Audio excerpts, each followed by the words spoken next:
Hollywood loves a good fall from grace, but what it loves even more is a comeback. And if there's one figure who knows the sting of betrayal and the power of resilience, it's Justin Baldoni. Once the darling of progressive storytelling and meaningful media, Baldoni's name became synonymous with controversy, lawsuits, and whispers of scandals that, as it turns out, were more spin than substance. For nearly a year, he was dragged through the court's headlines and public opinion, all while Blake Lively's legal machine worked overtime to paint him as the villain in a drama few fully understood. The cost: his mental health, his brand, his partnerships, even some of his closest allies fell silent. But now everything is shifting. Not because Baldoni launched a PR war, not because he exposed private texts or countersued in public rage, no. It's because of Leanne Newton, a quiet producer and longtime collaborator who stepped into the narrative with receipts, truth, and a mission of her own. Her name was whispered behind the scenes, but now her voice is front and center, and she's not here to play games. In this special expose, we peel back the layers of Justin Baldoni's stunning legal ordeal, the aftermath of the case, and his emotional journey to clear his name. But more than that, we follow how Leanne Newton became a surprising and pivotal figure in his redemption story. From closed-door meetings to bombshell revelations, this is the inside look at how one man and one unexpected woman are rewriting the script for themselves. And for those who were watching in silence, the Hollywood Hills have seen their fair share of dramatic rises and spectacular falls, but the saga of Justin Baldoni has become one of the most polarizing stories in recent memory.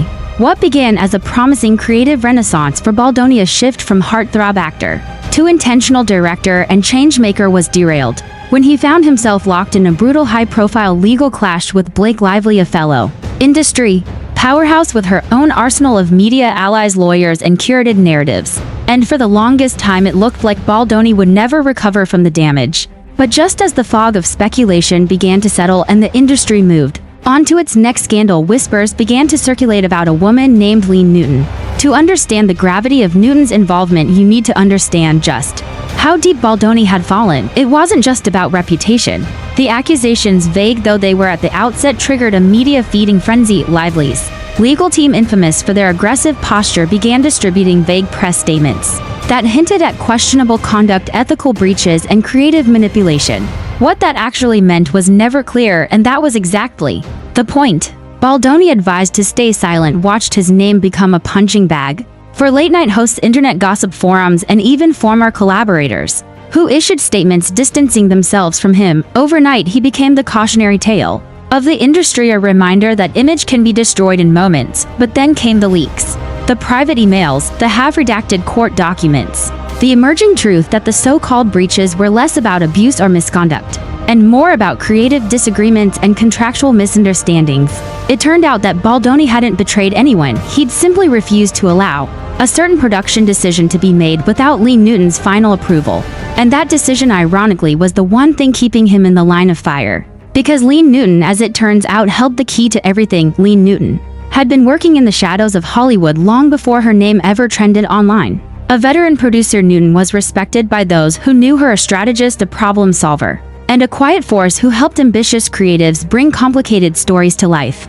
But she never asked for credit. She wasn't interested in front-facing fame. Her role was always behind the curtain, until the curtain became a cage and her silence was mistaken for consent. When Blake Lively's legal team began strategically dropping claims about misconduct on set and creative mismanagement, insiders knew who the statements were aimed at. But few realized the full truth. The woman caught in the crossfire wasn't Baldoni, it was Newton. Back in 2023, during the early stages of the now-derailed project Wayfarer, Leanne Newton had final creative authority over a controversial narrative arc. It was her call legally and creatively when studio pressure began mounting, and when Lively, an executive producer, allegedly demanded final script changes. Without consultation, Newton refused. That refusal triggered months of tension, hidden power plays, and what would later become a war of silence. Newton's decision to back Baldoni's version of the project and to reject changes that she believed would harm its integrity made her an indirect enemy of Blake's legal machine. And yet she never came forward publicly until now. In a recent sit-down interview with the Los Angeles Review, Newton finally broke her silence. Her voice was calm, but her words cut like glass. I never thought I'd be subpoenaed for protecting a story's integrity, but that's what happens when someone with more power doesn't get their way. And Justin, he was the only one who didn't run. Those words didn't just vindicate Baldoni, they redefined the entire narrative. Overnight, the media tone began to shift. Analysts started revisiting old documents and court filings. Why had Blake Lively's team fought so hard to keep Newton's deposition sealed? Why had they attempted to prevent her from testifying at all? And more importantly, why did they frame Baldoni as the architect of a toxic creative space when Newton had all along been the one making those calls? The court of public opinion, which had been firmly stacked against Baldoni for nearly a year, began cracking. Even journalists who had previously echoed the smear campaign began issuing retractions or updates. Media watchdog groups began scrutinizing the entire press strategy used against Baldoni. Legal experts on YouTube and TikTok offered fiery breakdowns. This isn't about justice. This is about power and perception, and Baldoni was nearly buried for protecting a colleague. What many didn't know was that Baldoni and Newton had been quietly collaborating this whole time, carefully documenting every conversation, every document, every request. And they were ready. In a bold and unexpected move, Baldoni and Newton filed a joint legal response not to countersue Blake Lively but to publicly release the sealed creative memos and internal emails that had been manipulated and weaponized against them. It was a risky strategy, one that risked further backlash, but it was also a line in the sand. One email in particular, dated April 18, 2023, became the centerpiece of the unfolding redemption arc. In it, Blake Lively's legal representative explicitly warned Newton that if she didn't sign off on the rewritten ending of Wayfarer, she would regret it professionally. That vague threat, followed by the ensuing campaign against Baldoni, painted a picture more sinister than speculative. It was coordinated.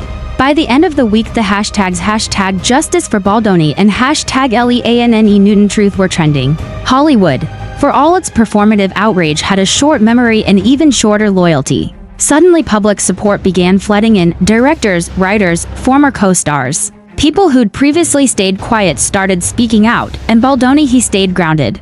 In an Instagram post that went viral within hours, he wrote, "I'm not perfect, I've made mistakes, but I never betrayed my values, and I never abandoned the people who stood with me when it mattered most. Thank you, Lean. This fight wasn't yours to fight, but you fought anyway." That quiet dignity, so unlike the explosive clapbacks that often define celebrity scandals, hit home. Fans began sharing stories of Baldoni's mentorship, his work on Man Enough, his commitment to mental health equity, and authentic storytelling.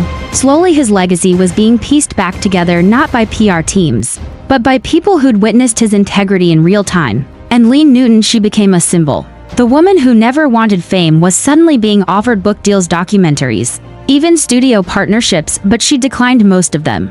In a follow-up statement to the press, she clarified this wasn't about revenge, this was about correcting a lie. And if I'd stayed silent any longer, I would have been complicit. Justin didn't just protect my voice, he protected the work, and now it's my turn to protect his. As momentum built, so did the pressure on Lively's team. Internal tensions reportedly flared.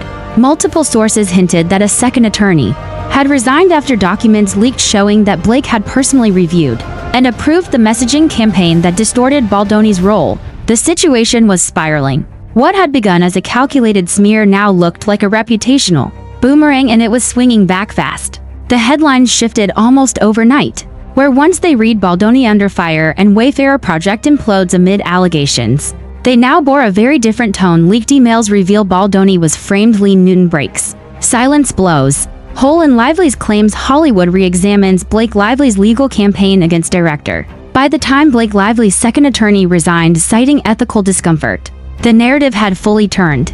Insiders at streaming giant who had previously distanced themselves from Baldoni were now quietly calling his team. One platform, sources say, offered to resurrect the Wayfarer project, with full creative control restored to Newton and Baldoni, an act that many viewed as not only a commercial move but a symbolic reparation. But Baldoni wasn't interested in revenge or a rushed comeback, not yet.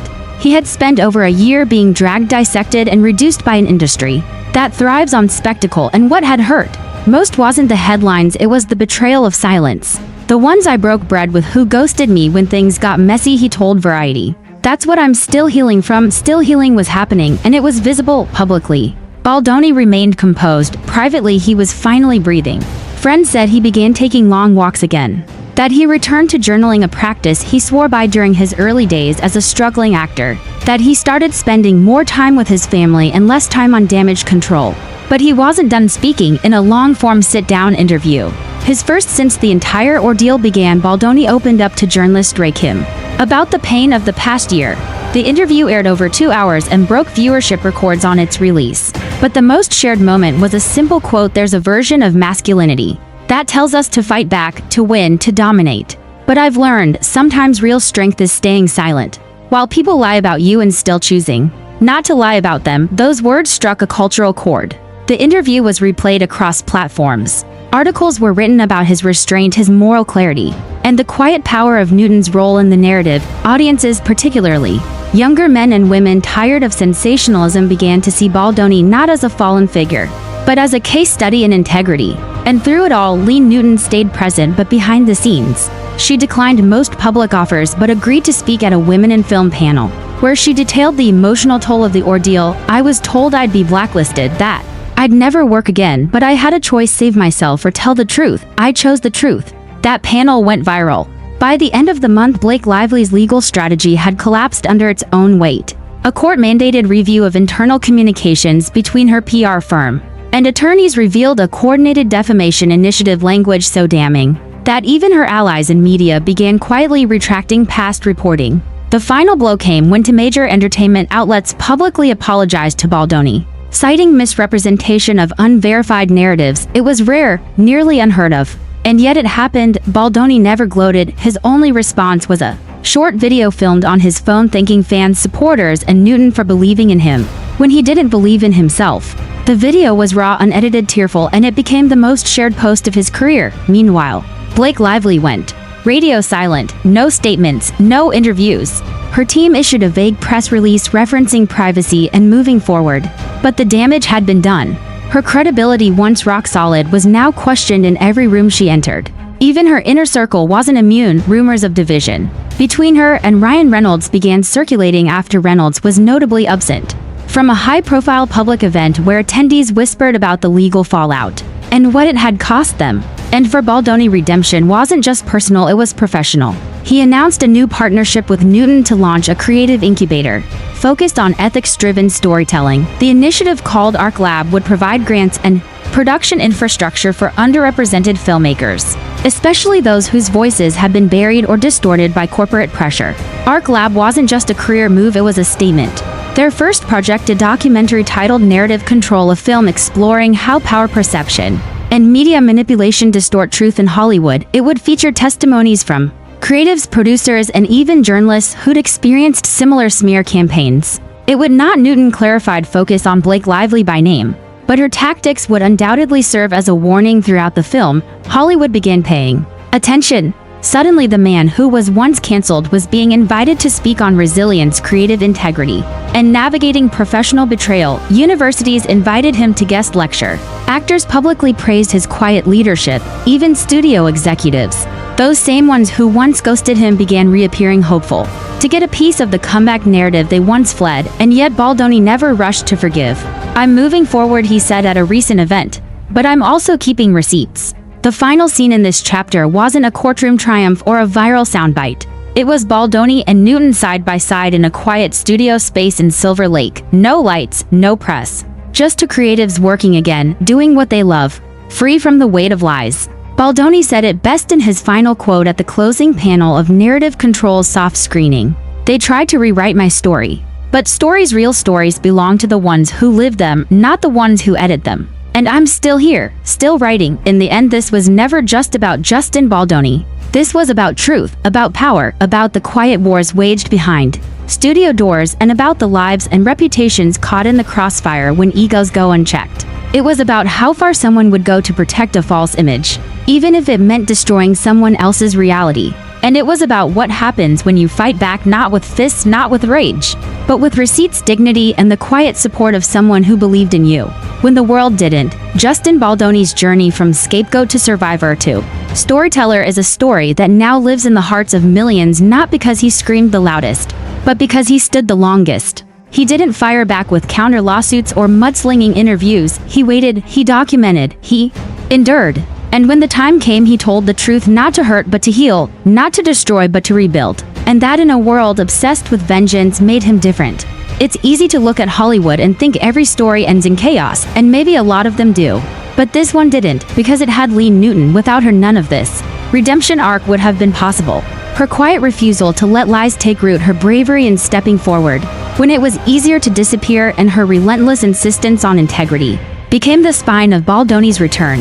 She didn't just vouch for him, she validated him. Her testimony wasn't flashy, but it was honest. And that honesty shattered an entire illusion they tried to make Justin the villain. And maybe if he had been alone it would have worked, but he wasn't, and that made all the difference. Leanne Newton showed the world what solidarity looks like. She reminded the industry and every viewer paying attention that silence may be safe, but it isn't strength.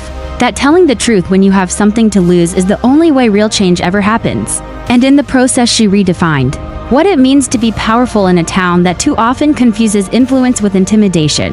Now with the dust settling and the truth out in the open, Baldoni isn't just returning, he's rising.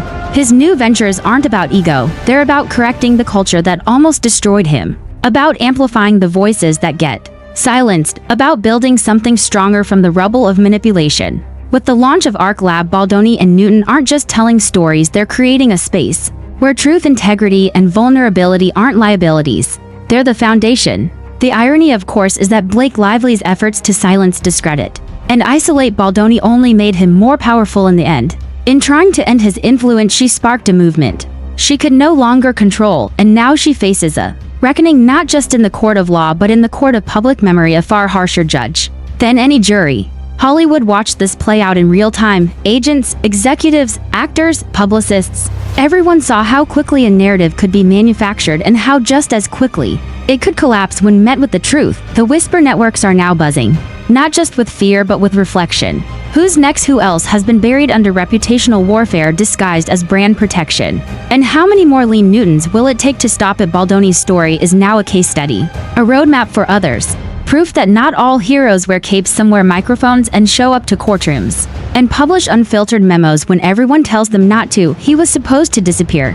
Instead, he became a symbol not of perfection, but of resilience. He never claimed to be flawless. He never pretended to have it all figured out. But he stood in his truth, and now that truth is resonating louder than any smear ever did. And as for what's next, Justin Baldoni isn't rushing to reclaim fame. He's rebuilding on his own terms, producing films that matter, uplifting new voices, choosing collaborators who value honesty over headlines, and walking into every room as a man who knows exactly how fragile and how sacred a reputation really is.